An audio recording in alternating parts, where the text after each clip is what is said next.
आवाज़ आप जेल से तो बाहर नहीं आएगी ना। कोई बात नहीं, ये सरकार मुझे उठा दे, फेंक दे, जेल में डाल दे, फांसी पर लटका दे, अगर मैं अपनी वाली पर आ गया ना तो सच बता रहा हूँ कि एक बार मैं जहाँ बैठ जाऊँगा ना फिर मैं वहाँ से उठने वाला नहीं हूँ।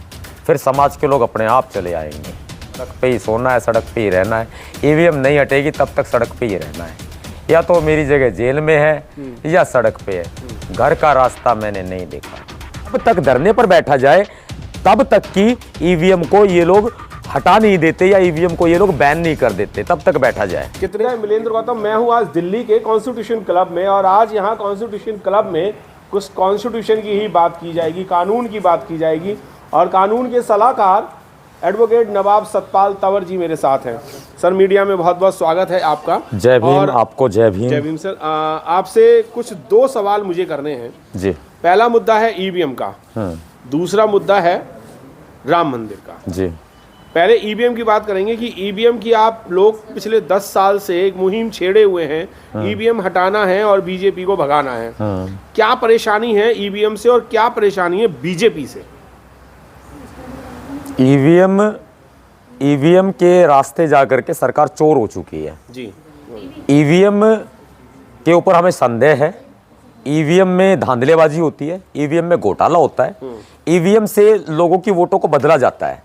वोट डालते कहीं है और जाता कहीं है, ऐसे तमाम आरोप लगते रहे हैं। और लोकतंत्र में ऐसी किसी मशीन की जरूरत नहीं है जहां पर लोकतंत्र में यह विश्वास खत्म हो जाए, जो लोकतंत्र का विश्वास है वो खत्म हो जाए, तो ऐसी मशीन की जरूरत नहीं है। अगर लोकतंत्र का विश्वास खत्म हो रहा है जैसे कि आप कह रहे हैं और तमाम बहुत सारे नेता हैं, सामाजिक संगठन हैं, वो भी यही बात कह रहे हैं, पर राजनीतिक पार्टियां जो हैं वो तो नहीं कह रही। वो तो ईवीएम से ही इलेक्शन फाइट भी कर रहे हैं, अपने नॉमिनेशन भी भरते हैं, फाइट भी करते हैं, जीतते भी हैं, हारते भी हैं। राजनीतिक पार्टियों के बारे में मैं कुछ कहना नहीं चाहूँगा, इसलिए क्योंकि ये लड़ाई जो है ये लोकतंत्र हित की लड़ाई है। और जो पॉलिटिकल पार्टीज है उनका क्या हित है और बीजेपी से उनकी क्या बातचीत है या नहीं है उस बारे में मैं नहीं कह सकता। क्या पता उनकी कोई बातचीत हो सकती है। देखिए 10 साल हम रहेंगे, 15 साल हम रहेंगे या 20 साल हम रहेंगे, उसके बाद तुम आ जाना। देखिए ये तो बाबा साहब अम्बेडकर जी ने भी कहा था कि आप कांग्रेस के बिल्कुल सदस्य मत बनना। कांग्रेस का मुझे नाम लेना पड़ा क्योंकि वो मुख्य पार्टी है जो विपक्ष में है। तो आप ये बताइए, राजनीतिक दल सामने नहीं आ रहे हैं। जब राजनीतिक दल सामने नहीं आ रहे हैं तो हम क्या उनका ये देखेंगे कि वो सामने आएंगे, हम उनका फोटो खींचेंगे? हम फोटो खींचने वाले नहीं है सर। राजनीतिक पार्टी अगर सामने नहीं आ रही है तो पावर में तो वही है ना। आप लोग तो पावर में नहीं है। अगर आपसे कोई बात करते तो कहते हैं कि हमारे पास पावर नहीं है। पावर कहाँ से आएगी? तो फिर आप कहते हो कि राजनीति से आएगी। राजनीति की बात करें तो फिर आप कहते हो कि जब हम सीट पे काबिज होंगे तभी हम पावर में होंगे और तब काम कर पाएंगे। आपको हर तरफ से उन्होंने फेल कर रखा है, तो आप कैसे पावर में आएंगे और ईवीएम कैसे हटा देंगे? तो हम कहाँ मना कर रहे हैं, हम तो पावर लेने के लिए पूरी तरह कमर कसे हुए हैं अपनी। पर आपके लोग तो आपके साथ नहीं है, तो आप कहाँ से जीतेंगे? देखिए ऐसा नहीं है। ये देश की जनता त्राही माम कर चुकी है, देश की जनता थक चुकी है, देश की जनता परेशान है, देश की जनता लुट चुकी है, देश की जनता महंगाई से, भ्रष्टाचार से दुखी है, देश की जनता शोषण से परेशान है, देश की जनता दुखी है। हम यहाँ बैठ के देश की जनता के दिमाग का आकलन नहीं कर सकते। देश की जनता जो चाह रही है वो हम कर रहे हैं और देश की जनता चाह रही है ईवीएम हटाओ, मोदी को भगाओ। पर जब मोदी साहब के लिए जब हम बात करते हैं कि भाई मोदी को हटाना है, कैसे करना है, बीजेपी से परेशान है, लोग कहते तो हैं कि बीजेपी से परेशान है, पर जाके वोट वहीं डाल रहे हैं वो लोग। ईवीएम मशीन में धोखा है।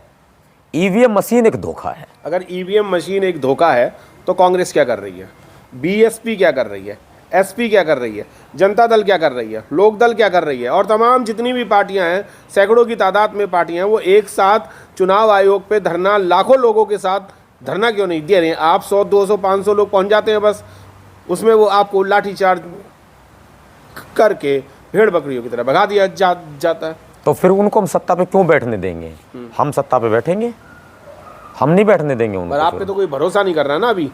नहीं, भरोसा तो देखो बनाना पड़ता है। भरोसा हम नहीं बनाएंगे, हम काम करेंगे तो जनता का भरोसा अपने आप ही जम जाएगा हमारे। जितने लोग ईवीएम की फाइट कर रहे हैं उसमें से जितने भी एक्टिविस्ट हैं, कुछ प्रोफेसर हैं, कुछ डॉक्टर्स हैं, कुछ एडवोकेट हैं, कुछ ऐसी कुछ ने ग्रेजुएशन या गवर्नमेंट जॉब वॉब से रिटायरमेंट हो गई हैं उनकी, वो लोग हैं, क्या वो लोग इलेक्शन क्यों नहीं लड़ते? आप लोग इलेक्शन क्यों नहीं लड़ते? तभी तो जीतोगे आप लड़ ही नहीं रहे हो। हमने कब मना किया इलेक्शन लड़ने से?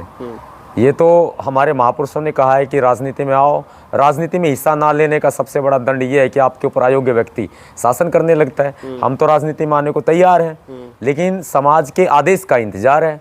जब समाज का आदेश हो जाएगा हम लोग राजनीति में आ जाएंगे। अभी सड़क पर लड़ रहे हैं हम लोग, बिल्कुल लड़ रहे हैं। और आप ही के एक मित्र थे चंद्रशेखर आजाद जी, वो भी फाइट में आए, वो भी फेल हो रहे हैं। तो आज भी मित्र है मेरा। हाँ। वो पहले भी तो मित्र था, तो आज भी मित्र है। देखो, फेल या पास की बात नहीं है, बात है कि आप लड़ रहे हो कि नहीं लड़ रहे हो। आप घर तो नहीं बैठे हो। मेरी आज तबीयत खराब है, मेरे हार्ट का इलाज चल रहा है जी। मेरे साथ केयर टेकर और नर्स मेरे साथ रहती है, और उसके बावजूद भी मैं रात को क्यों हूँ यहाँ पर?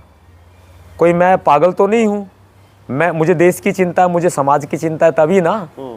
हाँ, और हमें फेल होने की या हमें परिणाम की हमें परवाह नहीं रहती है। परवाह है तभी काम करना है सर। मैं आपको बताता हूँ एक बात, आपने एनआरसी देखा था? देखा था। आपने किसान आंदोलन देखा? आपने SC ST में जो बदलाव हुआ था, कानून में जो बदलाव हुआ था 2 अप्रैल देखा था?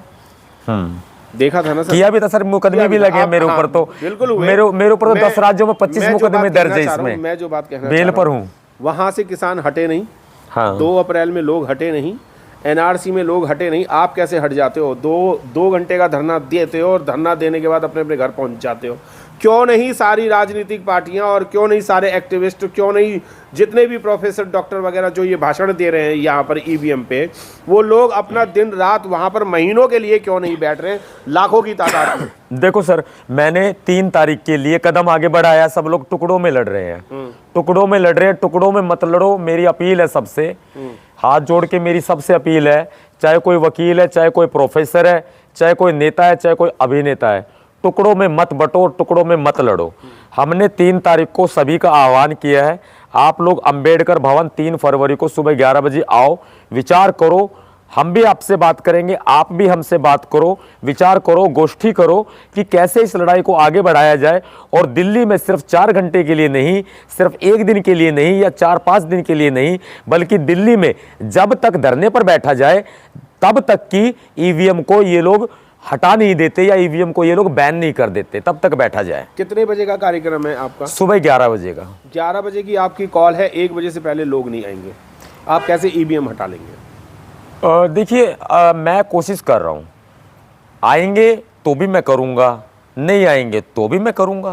नहीं, एक अकेले सतपाल तंवर से, नवाब सतपाल तंवर से बैठने से तो कुछ नहीं होगा ना। वो तो एक ही आदमी आपको उठा के फेंक देगा, जेल में डाल देगा। तो मैं किसी से डरता थोड़ी ना हूँ। नहीं, डरते नहीं है, पर जेल में चले गए तो फिर क्या होगा? कोई बात नहीं, आवाज आप जेल से तो बाहर नहीं आएगी ना। कोई बात नहीं, ये सरकार मुझे उठा दे, फेंक दे, जेल में डाल दे, फांसी पर लटका दे। अगर मैं अपनी वाली पर आ गया ना, तो सच बता रहा हूँ कि एक बार मैं जहाँ बैठ जाऊँगा ना, फिर मैं वहाँ से उठने वाला नहीं हूँ। फिर समाज के लोग अपने आप चले आएंगे। तो वो कॉल कब करोगे आप बैठने की, जब लाखों लोग वहाँ पर अनिश्चितकालीन के लिए बैठ जाएंगे कि कोई समय नहीं, कोई बारिश नहीं, कोई धूप नहीं, कोई आंधी नहीं, कोई तूफान नहीं, कोई सर्दी नहीं, कोई गर्मी नहीं? हम 3 तारीख को 3 फरवरी को कर देंगे। 3 फरवरी को करने के बाद भी अगर नहीं हुआ तो क्या 2024 का इलेक्शन होने के बाद फिर से जगेंगे? सर, मैं तो सड़क पे ही सोऊंगा, सड़क पे ही खाऊंगा, सड़क पे ही पीऊंगा, सड़क पे ही सोना है, सड़क पे ही रहना है। EVM नहीं हटेगी तब तक सड़क पे ही रहना है। या तो मेरी जगह जेल में है या सड़क पे है। घर का रास्ता मैंने नहीं देखा। ये थे नवाब सतपाल तंवर जी, एडवोकेट नवाब सतपाल तंवर जी, जिनका कहना यह है कि EVM हटाओगे तभी बात बनेगी, वरना बात बनेगी नहीं।